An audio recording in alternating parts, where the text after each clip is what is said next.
Doctor, ACL injuries का treatment कैसे होता है?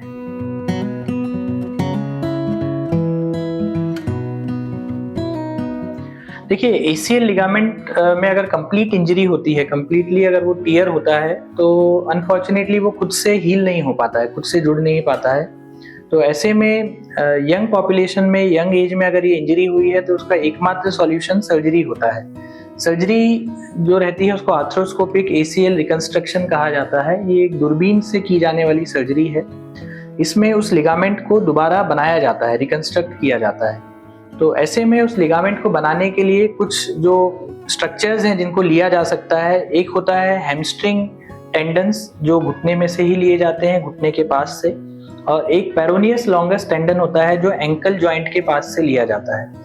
तो इस प्रकार से कुछ मांसपेशी के टुकड़े को हार्वेस्ट करके उसको ले करके और उससे उस लिगामेंट को बनाया जाता है।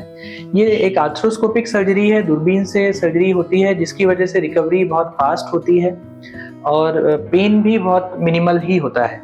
ये जो लिगामेंट हम बनाने के लिए जो टिश्यूज लेते हैं, उसको लिगामेंट की जगह बनाने के लिए हड्डी में हमें ड्रिल करना होता है, बोन में। जैसे इस लिगामेंट के मॉडल से हम इसको देख सकते हैं, जहाँ पर ACL लिगामेंट होता है वहाँ पर हम एक नीचे वाली बोन में ड्रिल करते हैं, हड्डी में एक छेद बनाते हैं, और उसी प्रकार ऊपर वाली बोन में भी एक ड्रिल किया जाता है। और जो टिश्यूज जिसको हमने लिया है, जिससे हम लिगामेंट बनाने वाले हैं, उसको हम इन दोनों बोन्स में इन ड्रिल होल्स के जरिए बांध देते हैं। तो इनको बांधने के लिए कई इम्प्लांट्स अवेलेबल होते हैं। कुछ धागे आते हैं जो मोटे धागे की तरह एक्ट करते हैं, और कुछ स्क्रूज रहते हैं। तो इन इम्प्लांट्स के जरिए बोन्स में उस पर्टिकुलर टिश्यू को बांध दिया जाता है, जो ACL की तरह फिर काम करता है।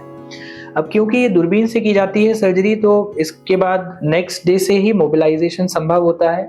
अगले दिन से चलना शुरू हो जाता है। कुछ सपोर्ट के जरिए हम चलाते हैं पेशेंट्स को, और कुछ समय तक एक बेल्ट की आवश्यकता रहती है चलते समय। इन सभी टेंडन्स में जिन मसल्स से हम ये लिगामेंट बना रहे हैं, उसमें पेरोनियस लॉन्गस एक काफ़ी स्ट्रॉन्ग टेंडन और मसल मानी जाती है, जो एंकल से ली जाती है। तो हमारे यहाँ अपोलोसेज हॉस्पिटल में हम ये रूटीन प्रोसीजर करते हैं, जिसमें हम एंकल से जो पेरोनियस लॉन्गस टेंडन है उसको हार्वेस्ट करते हैं और उससे ACL लिगामेंट को रिकंस्ट्रक्ट करते हैं। सर्जरी होने के बाद हम नेक्स्ट डे पेशेंट को मोबिलाइज करना और एक्सरसाइज करना स्टार्ट करा देते हैं, और सेकेंड डे पर यहाँ से डिस्चार्ज कर देते हैं। फिर सूचर्स रहते हैं जो 14 डेज पे 2 वीक्स पर निकाले जाते हैं, और लगभग 15 डेज तक कुछ सपोर्ट के जरिए चलने की आवश्यकता रहती है। उसके बाद विदाउट सपोर्ट पेशेंट्स चल सकते हैं। पूरी रिकवरी होने में इसमें लगभग 1 to 1.5 मंथ्स का समय लगता है। हालांकि स्पोर्ट्स में अगर हम वापस जाना चाहते हैं, स्पोर्ट्स रिज्यूम करना चाहते हैं, तो उसमें 6 मंथ्स का वेटिंग पीरियड कहा जाता है आफ्टर सर्जरी। तो ये काफ़ी सक्सेसफुल और रूटीन प्रोसीजर है। अगर ACL लिगामेंट में इंजरी होती है तो इसको अपनाया जाना चाहिए, और इसके रिजल्ट्स बहुत अच्छे रहते हैं।